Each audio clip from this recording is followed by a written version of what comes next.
Sergeant Speckenheuer, you can take it away.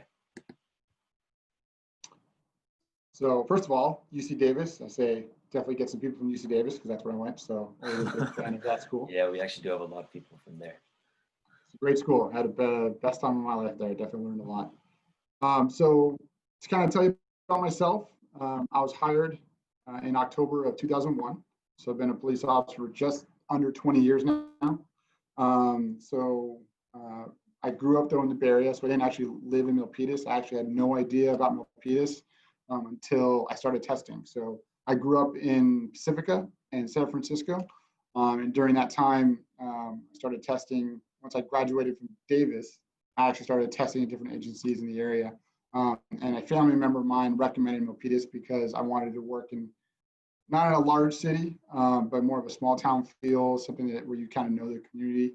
And you also know the officers you work with, because I know I'm a second generation police officer. So my dad worked for San Francisco Sheriff's Department. And in that time, you know, he'd tell stories, and most of the time it was, you know, he'd work with a small group of people, but he didn't really know many people that he worked with. And I've always been more of a team person and played team sports all my life. So for me, it was really important to kind of be a part of something and kind of be a part of a group of people.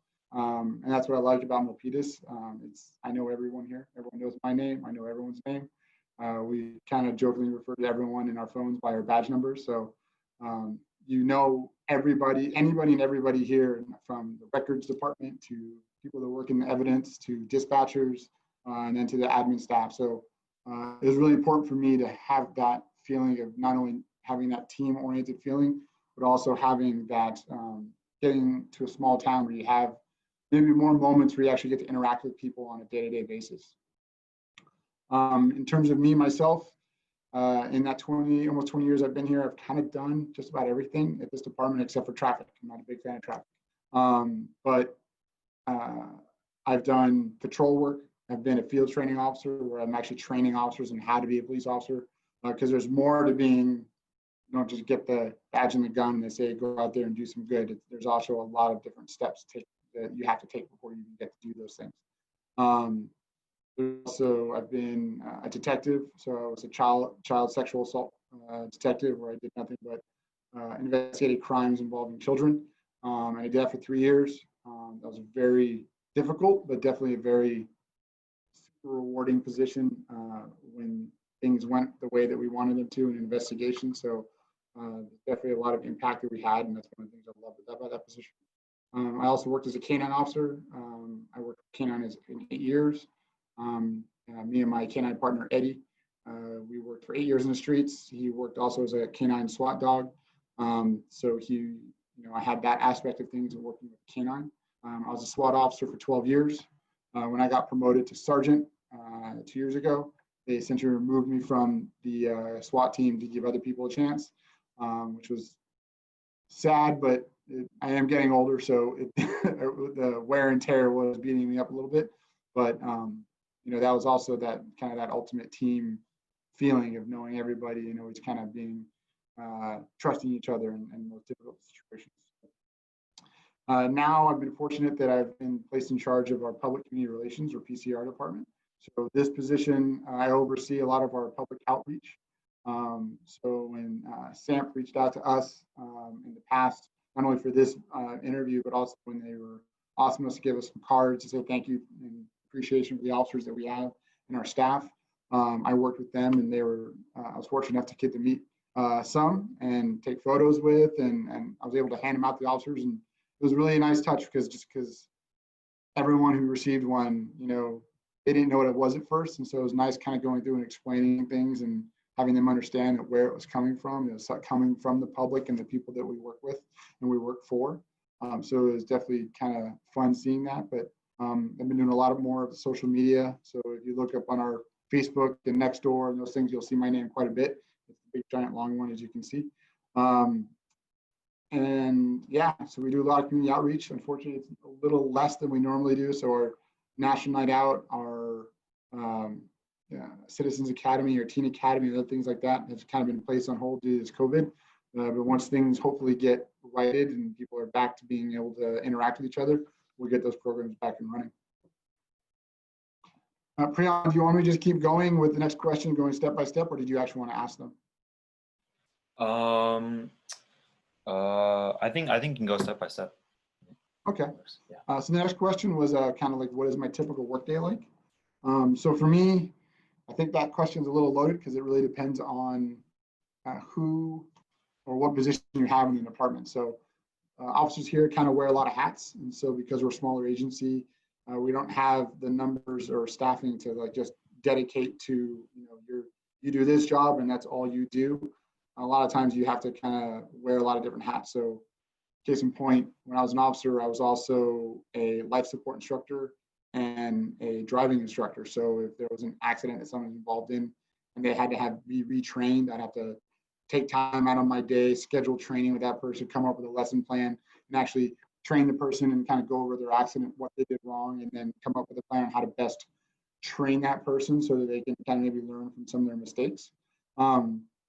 That's just one of the things. If you're a SWAT officer, you could be handling a barking dog call and then something happens and then you have to kind of change your role and then transition to being a tactical officer or tactical operator in a detail, and so you're kind of running tactical solutions until the team can actually get there.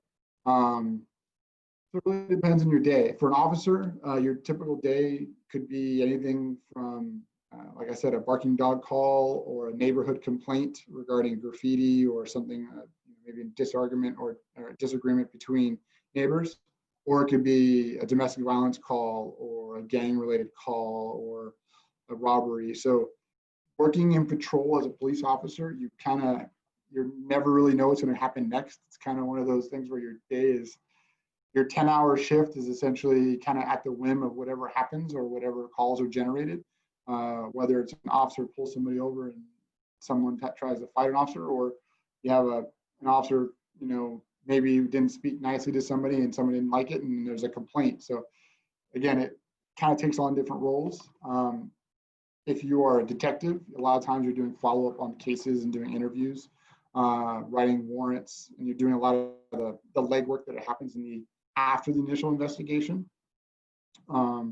If you're a PCR or school resource officer, a lot of times you're working at the school. So right now we have our school resource officer is Kita in the SAC, and he is predominantly assigned to the high school. And so if you were to see him on the high school grounds, he's the one you'd be seeing walking around in uniform.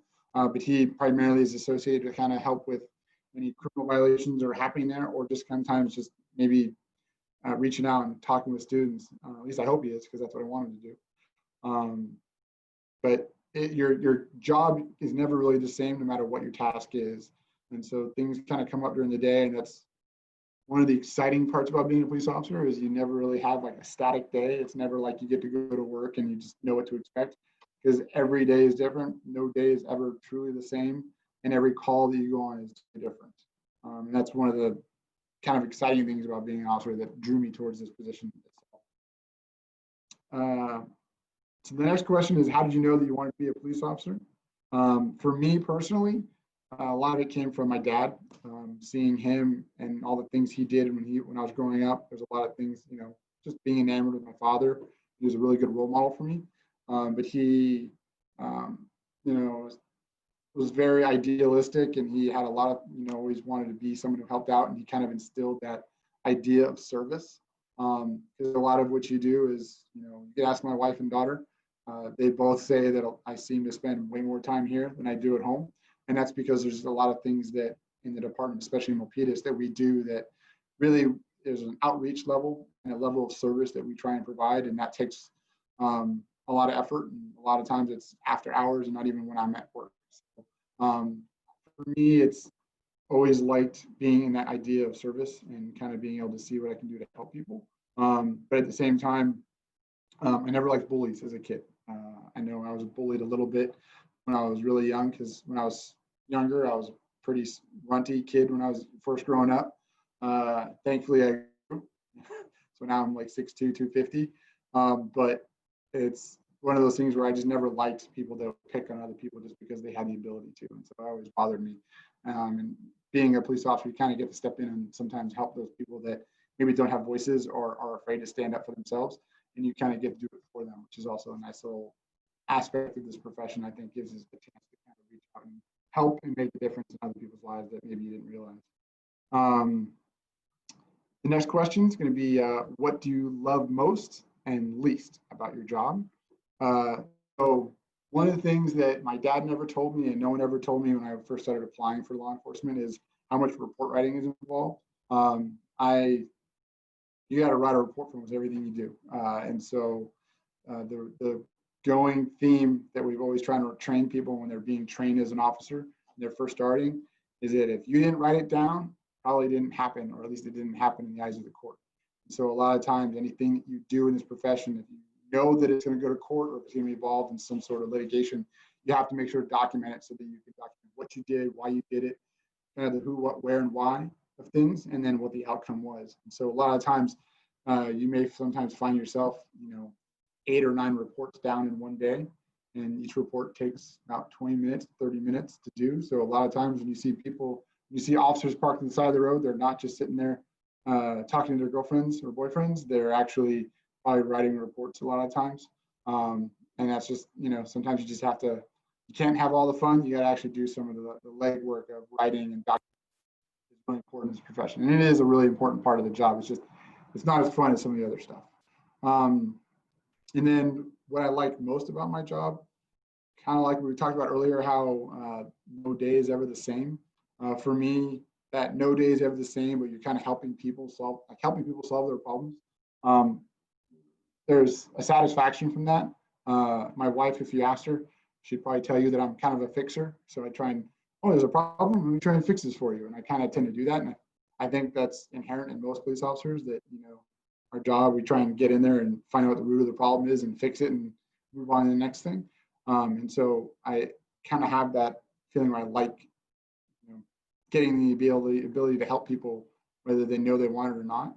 And also you get to have influence in a person's life in some of the most remarkable ways, sometimes good, sometimes bad. Working as a detective doing child sexual assault crimes, there are some people that I've met and I like to think I helped them, but I know that when I've seen them after the fact, I know that I also represent a time in their life that was probably one of the most painful moments of their life. And so, being a part of that, you have to respect that and respect that person and what they're going through and kind of be there and understand your role as an officer, but also kind of the magnitude of what your role is in that person's life at that moment. It's pretty heavy. But at the same time, there's also the positives where you actually get to help people out, where, when people are turning for something, it's like the worst day of their life and you're there to help them, and having that influence on somebody. It's a pretty powerful feeling to know that you've done that for somebody and you can have that impact on a person's life that you've never met before. You have no idea where they are, but some reason, somehow, your lives have crossed at that moment. And but having that ability to impact someone's life is pretty powerful. It's kind of something that's kind of hard to put in words. The next question is, what are the requirements to become a police officer? So I'm going to go through what our department requires, because each department is a little different. Larger departments may not be as stingy, but our department is fairly specific in the things that we're looking for.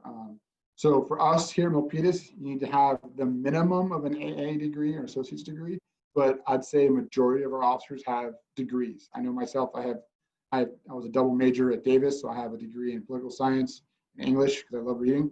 And so I was able to kind of plow through both as best as I could, but I was able to do that. And a lot of other officers have masters, especially some of the younger guys. They all have masters and they've, kind of done that legwork beforehand and got those degrees. Know something about your agency that you're applying and its value. So kind of do a little research, look up what that department stands for and make sure that it kind of matches with what you're looking for. I think that's a big important thing. A lot of people will just try and get on to a different department and then they get there and like, I didn't want to do this. This is not really me. I got lucky. I found Milpitas and it just so happened that it was the perfect match. But if I was doing it all over again, I would definitely do some research. And I think Milpitas would still be that match that I'm looking for in terms of what I want from the department and what it allows me to do. But you want to make sure that, how that department operates and the things they look for and also kind of match your own values, because that's a big, especially nowadays, at least I know here, that's a big thing. Our mission statement and how we interact with the public and working with the public is such a priority for us that if that's something you want and that's what you're looking for as an officer, then you want to make sure that then, one will be the one for you, so come apply here. But at the same time, you want to just make sure that you guys have a thought process of your departments kind of see things the same way. And I think that's a very understated thing. If you do decide to apply for a job here at the Milpitas PD, you have to take a written and a physical test. So you have to score a certain level on the written test, which kind of goes over your basic reading and writing, comprehension, basics that you would get maybe like on an SAT score or an SAT test. And then you have to do a physical agility test. And that, I know when I went through, it was jumping over a 6-foot wall, being able to run 500 yards in a certain time, obstacle course, and then the dragging of a 165-pound dummy at a certain time. I don't know if it's changed, but each department was different. If you get through that process and you pass, then you apply to the department with that score that you have. And then you do what they call an oral board interview, where you do an actual, you sit with a panel of about 3 officers and a sergeant from our department. And then they ask you various, I think it's 9 questions is the last test that we had. And during that time, you're being judged and graded on your answers, how you answer the questions and level of your quality of answer. And if you pass that, you then move on to the backgrounds. So they'll do a background test, which is kind of weird because I know when I went and did mine, I was 23 when I applied to be an officer, and my background packet was like 3 inches thick. And I still remember asking the chief at the time, Chief Lawson, like, is that packet all about me? And he's like, yep, it sure is. I didn't realize I had 3 inches of life that could be documented, but I did, I guess. But they'll kind of go through and talk to neighbors and ex-boyfriends and girlfriends and just kind of get an idea of who you are and kind of double check some of the things that are in your background questions that you had to answer. And then you have a polygraph test. So polygraph test essentially is going to be asking questions related to drugs and prior past history. And all they're testing on that is just to make sure that you're being honest with them. Doesn't matter what you disclose. Everyone has their own life experiences. I don't want people to think that, oh, I've done this in my life, so I can't be a police officer. If it's, unless you've really seriously hurt somebody, been arrested for something recently, as long as you have a clean background and you've made mistakes and done things that maybe you just didn't get caught for, as long as you don't lie about it, you'll pass the polygraph. The background test will kind of go and make sure to determine if you're a fit for the department or not. And then once you get through all of those questions and all of those steps, you'll have a chief's interview, and then the chief will either offer you a job or not offer you a job. And then once you're offered a job, you'll go through the academy, which is 6 months. And once you get done with the academy, you then have another 4 months of in-house training and FTO, so field training program, where you have a training officer sit with you every day as you're driving around. That part is very stressful. It's not fun having someone sitting with you for 10 hours a day grading you. So that's definitely a challenge. And then even once you're done with the field training program and you're what they call cut loose and being a solo officer, you still have to get weekly reviews from the sergeant in terms of way you're performing, how you're performing, and if there's issues that come up, then you'll be sent back in the field training program. So it's like a 2-year process from the time you even get the job to the time you're actually actively driving around solo and not being graded anymore. So it's longer than people think, but it's a process that we do nowadays because we just want to make sure that when we send an officer out there, they're as well trained and competent as possible. Next question is, were there ever moments when you doubted yourself in the field? Yes. Nothing in life can ever really prepare you for being a police officer. From the times when I first started and I got stuck with all the senior old cranky, senior officers that, maybe aren't at that era, were a little more kind of curmudgeons about things. They made it hard on me. I didn't like working with that team, as I said. And then when I started working with officers more my age at the time, I had a blast. I had a great time. But there's been times even in the field when you're handling critical incidents or just making decisions in people's lives, because there's a lot of power that comes in this position, and you have to not take that for granted, because there's a lot of responsibility you have in terms of how you can affect a person's life. And if you take that for granted, I think it takes away from your perspective in the job. And so there's been times in my career where I've definitely kind of maybe second guess things or wondered if that was the best thing I could or couldn't have done. Never changed my perspective for wanting to be a police officer. It's just the challenge of the job itself, and it's something that each person has their own experience and when they've been maybe doubted themselves in the field, and that's kind of your story. That's kind of something that you bring with you. For me, I think the most pivotal one was like a detail involving like a child abuse case and sexual assault case, and I helped this person, and it was a challenging case in terms of listening to their story and going through things. But once I got through everything, I was worried that I wasn't going to be able to maybe represent this person in the best possible light. Being a male officer, it's like, is it one of those things where it's not going to be I can't be as effective because I'm a male officer and this is a female victim, but I was able to relate to the person and put my best foot forward. And I still get an email once a year from that person, just in terms of, saying thanks and just as a reminder. So it's pretty powerful stuff when you have that effect on people. So some of the qualities that someone must possess to be good in this field, was to create a perfect police officer or somebody that I think would excel or do well here at Milpitas. I think the first part would be multitasking. Because you're out going around every day and you're doing things where you're driving a car, you're answering the radio, you're navigating to places that you may not know because you're still learning the city. And then when you get there, you've got, a 40-year-old man who's having marriage problems, and you're 24 and not married and you don't really know what he's talking about, but you have to act like you're a professional or you've had experience doing those things. Those are challenges that you need to be able to kind of deal with in terms of your multitasking, because you have a lot of stuff coming at you. And so there's being able to take in that information and process it properly is extremely important. But also carrying on a conversation. I think being able to talk to somebody, I'm a pretty outspoken, goofy individual, but that's just my personality. But you be yourself, because there's only one you, and people can kind of tell, I think, when you're not being your true self. But being able to just talk with anybody, having a conversation, being able to carry on that conversation is very important, whether it's about law enforcement related things or just, weather for the day or how their day is going. Those little things kind of make a big difference in terms of how people talk to you, and you being able to comfortably talk to somebody in the most difficult day of their life makes a big deal in terms of how that person feels with you. So I think having that open conversation is very important. A calm demeanor, because you are going to be put in some pretty tactical scenarios where you're going to have to react in a critical incident, at the blink of an eye on something. And I think being able to multitask and process that information and then react in a calm demeanor where you're not being overwhelmed by it is also something. And unfortunately, you're never going to know how to do that until you actually do that. So I think people that you look at them and you wonder how they'd handle, but when it comes to critical incidents, they're the most cool, calm, collected person you've ever seen. And yeah, they can do the job. Doesn't matter if they're 5'2" and 130 pounds. This job isn't about size. This job is about, being confident in your abilities and making sure you make tough decisions in critical incidents and understand how to talk to people. And then I think writing is another big one, just because there's so much writing that you do.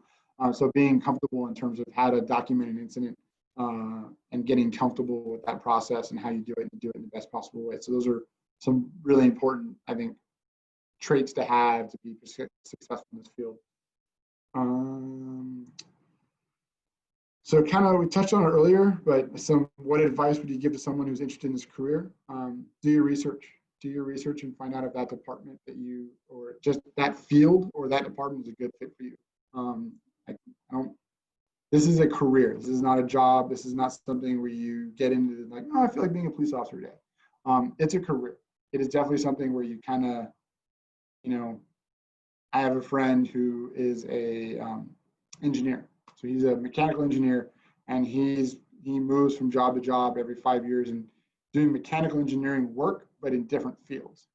Whereas law enforcement is law enforcement. It's going to be, our department is going to be different than Fremont or San Jose, but there's also a lot of similarities because we're enforcing the law and we're responding to calls. The way we do it is a little different in terms of our ideologies and the values that we have as a department. But ultimately, being law enforcement is the same. So it's not going to change hugely depending on where you're at. But it's a career because it's something you have to be dedicated to. It's something that you just don't take up and feel like doing it that day. Because the process just to even get into this job takes such an effort and testing. It took me 8 months to get picked up by Milpitas, and they're the first department that offered me a job. And then you have another 2 years of training after that fact. So when you look at it, it's almost a 3-year period just to even get my foot in the door and be as a solo officer. And then you have all the different other trainings that you will be a part of for different specialties. So as a SWAT officer, hostage negotiation members, canine, traffic officer, all these specific skills or positions, you have to learn specific skills and get educated and trained on in order to be a part of that group. And so there's so many different steps and hoops you have to drop through that, again, it's a career, it's not just a job. And I think understanding that and knowing that it's a marathon, not a sprint in this profession, that allows you to be better prepared mentally for the days in and the days out. Because I'd love to say it's exciting every day of the week, but some days you just have some really boring days. And, the city, you can drive down the same street so many times and it's not exciting every time. So you have to find other ways to kind of vary your day a little bit. So understanding that it's a marathon, not a sprint, is very important. And for high schoolers, how can high schoolers prepare themselves to become a police officer? I think the most obvious is don't get in trouble. Just because even as a kid, yes, you're a juvenile and things may not transfer to being adult, but you want to try and avoid getting into habits of getting in trouble. You want to try and model the behavior I think that you want to represent. That's just my personal feeling. But if you're a high schooler and you're looking at getting involved, we have an Explorer program here that I think is, gives you kind of a taste in terms of some of the small things that we do, whether it's the meetings or the trainings that you get to partake in, kind of having a sense of duty that it instills. I think the junior ROTC program at Milpitas High School is a great program. I think that's also something that kind of gives you that, being a part of something feeling and not just you as an individual, but there's something greater as a whole. And having that exposure to that, I think, is really important. But other things you can do, get the best grades you can, get an education. Can't say that enough, only because no matter what you do in life, whether or not you want to be a cop and you become a cop for 5 or 6 years and then you know what, this isn't for me, I maybe made a choice, but now you have that degree and you can still go do other things. And I think that's also important because you want to give yourself options in life. I always tell my wife, options are the best. And so I think if you give yourself those options, and having a degree is one of those things that gives you options, it's important. And you don't have to have a degree in criminal justice to be a police officer. Again, poli-sci, English. I have a friend who's an engineer. I have a friend who's got accounting. I have a friend who's got a communications degree. It takes all kinds. It's not like you just have to, unless you do criminal justice, you can't be a police officer. And that's not the case at all. Life experience is probably one of the best educations you can get on top of getting a degree. And that's why I think college is so important, because you do get that life experience that you may not get if you don't go to college. And having that, either working through college or kind of taking care of yourself for the first time in a long time because you're not living at home.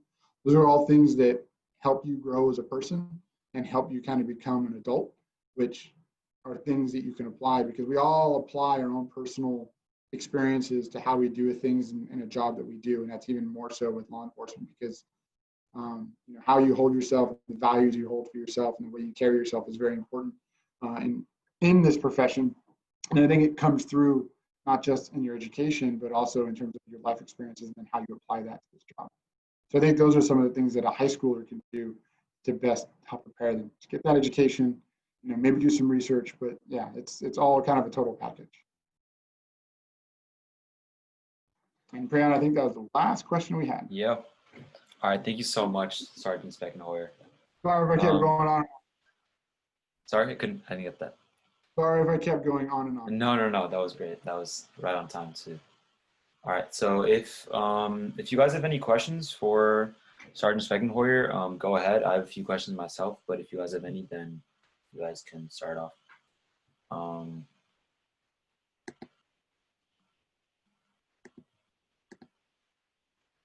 all right.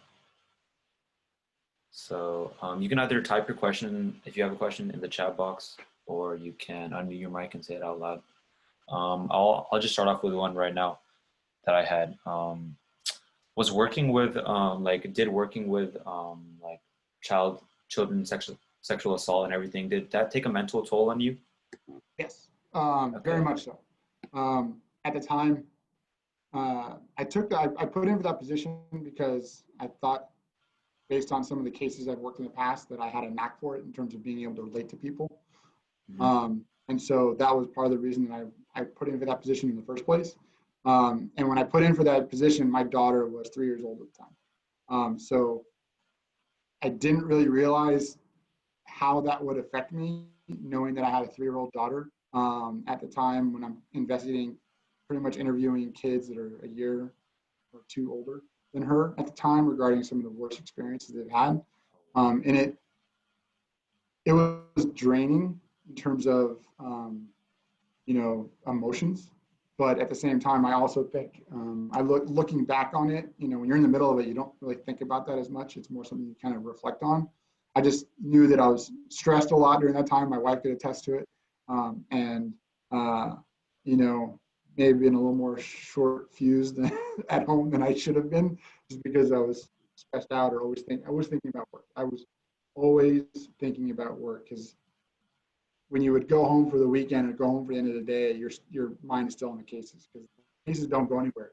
You're the one who's responsible for them. So it's not like every day is like, oh, I got a new case today. No, every day is you're still caring until that case has been concluded. You're the one who's responsible for doing all the work on it. And there's an onus that I always kind of maybe applied to myself to make sure that no matter what I was doing, I was making sure to do right by the people that I was trying to help and investigate. Sometimes it worked out, sometimes it didn't. And so that was the challenging part of it. But you always try to make sure that what you're doing was in the mind of, in the benefit of the actual victim itself. So that was a challenge, and that was something that I had to learn to adjust to. So even now looking back, when newer officers are putting in for that position, I always try and make sure to let them know they understand this is what to expect. These are things that are going to affect, it's going to affect whether you think it will or not, it will affect you. I see. All right. So another question I had is, you said you worked as a member of the SWAT team, right? So how intensive or difficult or dangerous is that, or was that? So each call or each different incident is different. In my 12 years, we never had a hostage scenario, so I was fortunate because those are so critical, and timing is everything on those details. But we had a lot of times where you're doing a buried subject who, has either weapons or things that you don't know where that person is in the house, or you don't know where that person is in the building, and you have to eventually go out and go in and find that person after a certain amount of time. You hope that person comes out, but they don't. And in a couple of cases, they didn't. And so you took every measure and step you could to get that person out of the house or out of that location, but eventually you have to go in there and get them. So during those times, there was some pretty, me being the fact that I'm 6'2", 250 pounds, I was one of the bigger guys on the team. I was always the guy carrying the shield. So I was always the guy who was first in the door. So of my 30 plus deployments, I was always the first person that would go in through the house or the building. And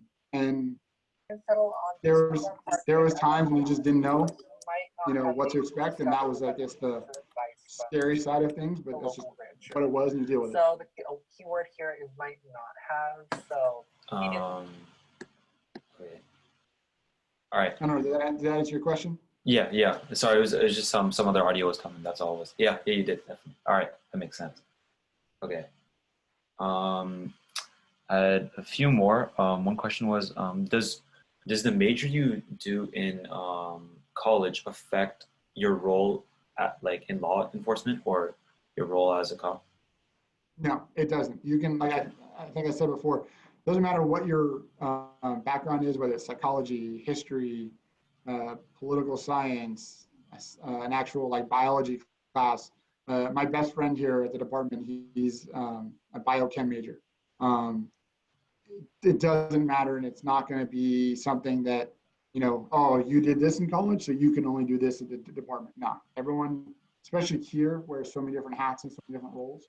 Um, you kind of play your strengths. And so if you have a science background, I know a lot of people that work as a evidence technician, where they're like the CSIs that go out and collect evidence. So that is, kind of in their wheelhouse because maybe they have a science background, but it doesn't pigeonhole them into that position. They can still do other things. I see. All right. And last question for me. You said there was a lot of writing and documentation. Is that switching to like online, or internet or like computer based? So it's been computer based for a while. I laugh because of all the people I've trained. When I started training people, I noticed how everyone typed extremely well. When I got into this department, everything was handwritten. Like my wife laughs at me because my writing is, I don't know if you can see it, it's like total block lettering. It's not even like, I can't even write cursive anymore if I tried. And so for me, it was easy to write. It just kind of changed the style and how I wrote. And then we started doing dictation, where you can tape it and then someone else types it for you. But then we got away from that and we went to just typing. And so I can type okay, not great, but I can type okay. And we have some people that can, do this if they're typing and have a conversation while they're typing their thesis or whatever. So it just depends on how good you are. If you're a fast typer, you'll be more proficient as a report writer because you'll be able to move through your topics that much better. It just really depends on your proficiency when it comes to typing. But we do have a program called ART, and that is essentially like our report writing program. So you can write something in the car, save it where you're at, and then go into the department and sit down at a computer and start typing it there, and it'll pick up right where you left off. So that part is nice. So there is a flexibility that's there that you don't have, and everyone kind of goes to the same location for the reports. But it's a different process, and just like anything else, the more you do it, the more proficient you get at it. Okay. All right.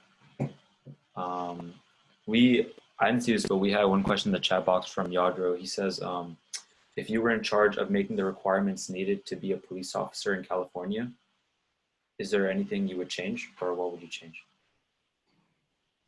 So it's kind of a large question because I think there's anywhere from educational background to policies and procedures. I think education-wise, I definitely would make a degree a mandatory thing. I think there's things in life that you can learn through a college that help better prepare you. I think when a lot of departments, when I first got on, a lot of them were hiring 21-year-olds where they're like just, still in college or just got an AA and we're just kind of working side jobs or working other jobs, trying to get this job as a police officer. So they didn't have maybe a refinement or certain level of life experience. And there's something to be, I really firmly believe that if I tried to apply at 21 years old, I would have been too immature for the position. I mean, I'm kind of a goofy guy as it is. I like to have fun. I like to smile. I like to try and get to know people. But that's who I am. And I think even at 24, I was still kind of little green in terms of life experience.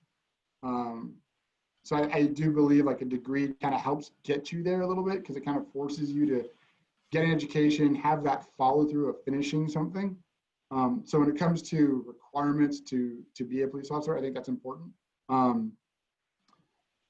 We do psych tests, we do medical exams as part of our process. Once you get offered the job, we then put an officer or a candidate through a psych test. So, in terms of trying to weed out people that could be a threat or a danger to others, especially with kind of some of the social concerns and things that are going on right now and things that are coming to the forefront of concerns in terms of what we're training our officers to be.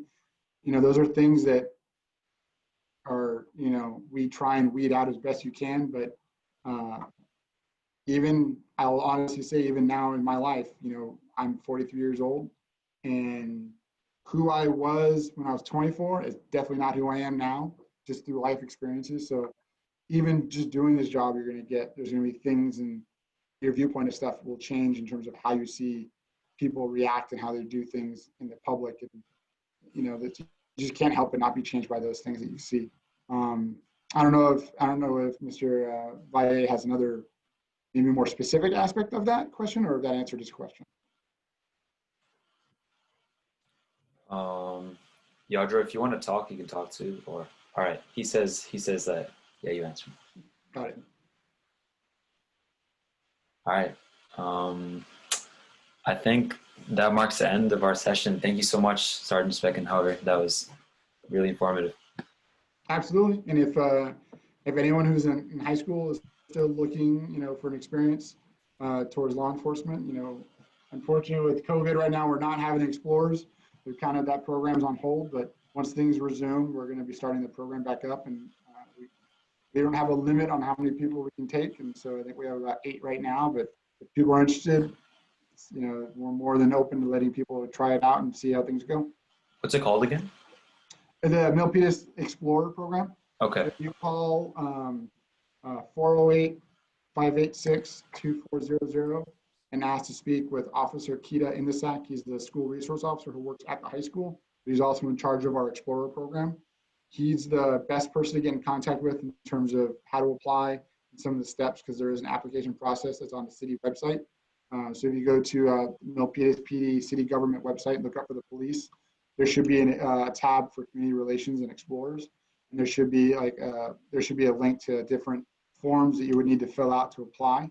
But even still, just speaking with Officer Indisak, he can answer any questions in terms of expectations and some of the trainings that we can provide. All right, great. All right, I think we can probably end the session now then. All right. Brian, thank you so much for the opportunity. I appreciate it. Yeah, thank you. All right, you guys have a good day. Yeah, you too.